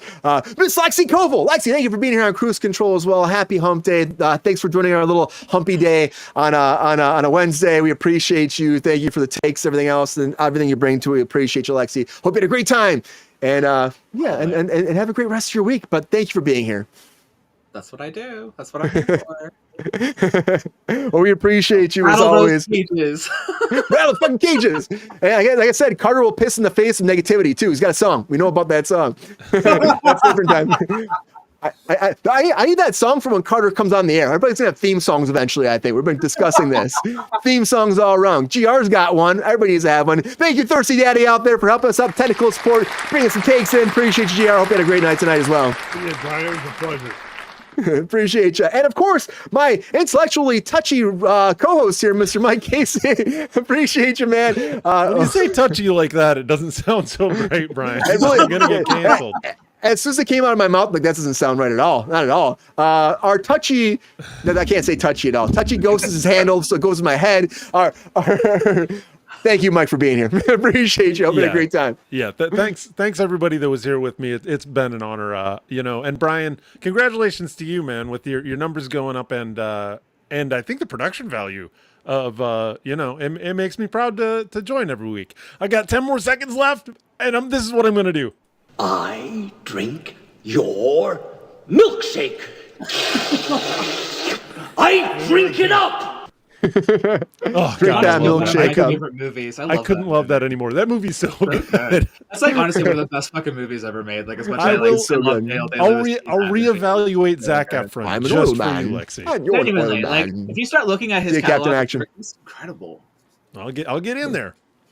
But thank you all for being here as always. If you can join our membership, we got buttons, badges, and all these things and special perks coming along the way. Help support the channel if you can, but we appreciate you being here day in and day out as always. Thank you so much. Have a great hump day. But as always, you gotta spread that love, spread that word, because you gotta tell your friends, your family, your uncles, your aunts, your grandmas, your grandpas, your great-great-great-great-great-great-grandmas and grandparents who were chimpanzees in their past life, because that's how it is now these days. That's their biopic. We'll figure it out someday. You got kangaroos, you got squirrels, you got beavers, you got those chickens that peck away at people's penises. They're there too. They're all in one big orgy. It's crazy. Animal orgies are not what you want to get involved with. You find one in the backyard, please stay the fuck away. But they will subscribe, which is great because they all fucking compile themselves. Pepe's there in the pool. He's fucking floating again. Suntan. It's fucking great. We love him so much. Love everybody out there as always. Please keep coming back at Kruse Control. We love you, love you, love you. Keep those numbers going up. Again, we have 200 subscribers. We're almost at 3,000 subscribers. Hopefully we get there before the end of the month. Hopefully 5,000 by the end of the year because of you. And we appreciate you so much. Keep telling everybody, spreading the word, spreading the love. And again, fuck those chinchillas. I mean, they're great sometimes, but sometimes they're assholes. They just are. I'm just saying. Where are you at, eat chinchilla? Where are you at? Calling you out, bitch. Anyways, everybody, have a great night. And until Friday, see ya.